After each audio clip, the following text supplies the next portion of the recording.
আসসালামু আলাইকুম, আশা করি সবাই ভালো আছেন। আমার চ্যানেলে নতুন গল্প পেতে চাইলে সাবস্ক্রাইব করে সাথে থাকুন। গল্প শুরু করা যাক। এক গ্রামে বসবাস করত রিয়াজ নামে এক যুবক। তার পরিবারে ছিল মা, বাবা এবং এক ছোট বোন। রিয়াজের জীবন ছিল সাধারণ কিন্তু সুখী।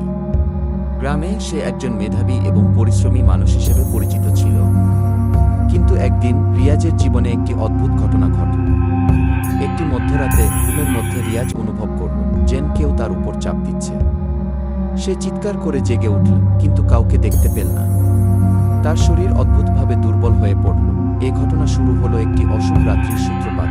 এরপর থেকে প্রায় প্রতিদিনই রিয়াজের সাথে অদ্ভুত ঘটনা ঘটতে লাগল।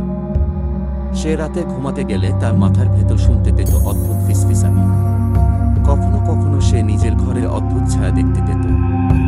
একদিন সে দেখতে পেল তার ঘরের দেওয়ালে কালো দাগ, যা আগে কখনো ছিল না। ধীরে ধীরে তার শারীরিক এবং মানসিক অবস্থার অবনতি হতে লাগল। রিয়াজের মা বিষয়টি লক্ষ্য করলেন এবং গ্রামে পরিচিত এক মোল্লার কাছে গিয়ে সাহায্য চাইলেন। মোল্লা শুনে বললেন, তোমার ছেলের উপর কিছু অশুভ শক্তি কাজ করছে, এর সমাধান করতে হবে দ্রুত। মোল্লার পরামর্শ অনুযায়ী রিয়াজের মা তার ছেলের জন্য দোয়া পড়তে শুরু করলেন এবং পবিত্র পানি তার ঘরের চারপাশে ছিটিয়ে দিলেন। কিন্তু অবস্থার উন্নতি হল না, বরং আরও খারাপ হতে লাগল।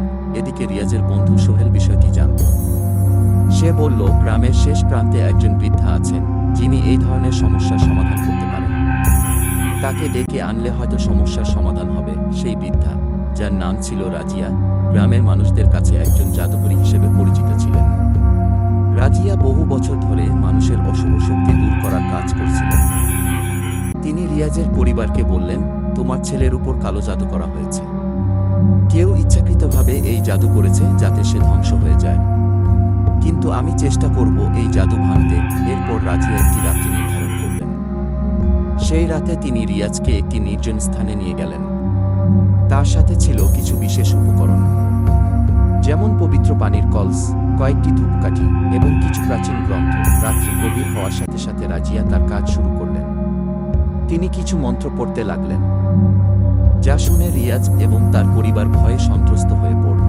চারপাশে বাতাসের গতি বেড়ে গেল এবং আশেপাশের পরিবেশ যেন অদ্ভুতভাবে ভারী হয়ে উঠল। হঠাৎ করেই রিয়াজ চিৎকার করে উঠল। তার শরীর কাঁপতে লাগল এবং মনে হলো যেন তার শরীর থেকে কিছু বের হয়ে যাচ্ছে। এরপর রাজিয়া বললেন, এই জাদুটি খুব শক্তিশালী, কিন্তু এটি ভাঙা সম্ভব।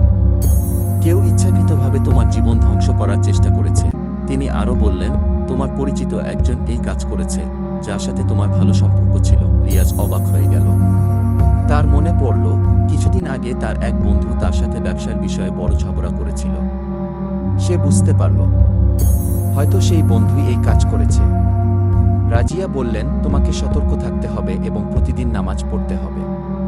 তাছাড়া এই পবিত্র পানির ফোঁটা ঘরের চারপাশে ছিটিয়ে দিতে হবে। এরপর থেকে রিয়াজ তার জীবনে পরিবর্তন আনল। সে নিয়মিত নামাজ পড়তে লাগল এবং ধর্মীয় কাজের প্রতি মনোযোগী হল। কিছুদিন পর তার জীবন স্বাভাবিক হয়ে এল। কিন্তু এই ঘটনা তাকে গভীরভাবে শিক্ষা দিয়েছিল যে মানুষের প্রতি ঈর্ষা এবং বিদ্বেষ কতটা ক্ষতিকর হতে পারে। এই ঘটনার পর রিয়াজ আর কখনো তার জীবনকে হালকাভাবে নেয়নি। সে বুঝতে পেরেছিল জীবনে ধর্ম এবং নৈতিকতার গুরুত্ব কতটা বেশি।